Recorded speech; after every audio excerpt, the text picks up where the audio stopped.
Si loin, là-bas, la déforestation, 13 millions d'hectares de forêts tropicales disparaissent chaque année. C'est un quart de la France. Toutes les 2 secondes, un terrain de football se volatilise là-bas, au Brésil, en Indonésie ou dans le bassin du Congo. La déforestation, si loin, mais pourtant si proche de nous, la destruction des forêts tropicales est à l'origine d'1/5 des émissions de gaz à effet de serre mondiales. C'est plus que le secteur du transport au niveau mondial. Là-bas au Brésil ou dans le bassin du Congo, certains bois sont pillés, coupés sans autorisation.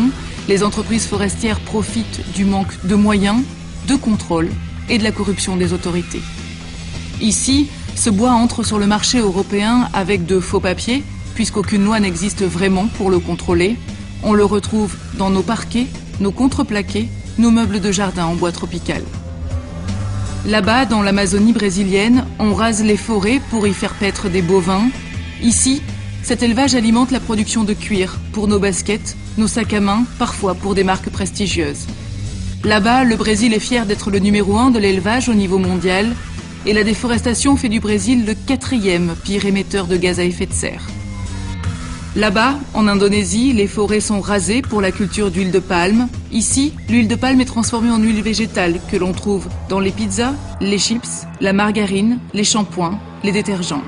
Et la déforestation fait de l'Indonésie le 3e émetteur mondial de gaz à effet de serre, donc le 3e pays pollueur de la planète, juste derrière la Chine, les États-Unis et devant le Brésil.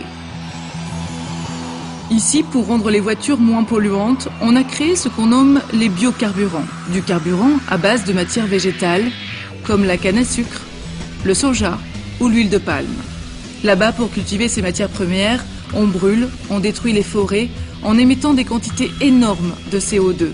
Tout ça pour réduire les émissions de CO2 des voitures. En bref, une fausse bonne idée pour le climat. Pour sauver les forêts, il faut donc arrêter les moteurs de la déforestation.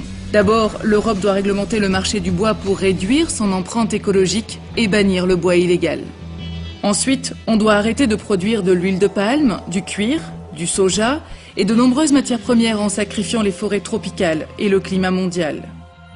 Enfin, les pays industrialisés responsables historiques du changement climatique doivent financer la protection des forêts, de leur biodiversité et de leurs habitants. Au sommet de Copenhague, en décembre 2009, pour supprimer 20% des émissions mondiales de CO2 et préserver le climat, sauvons les forêts.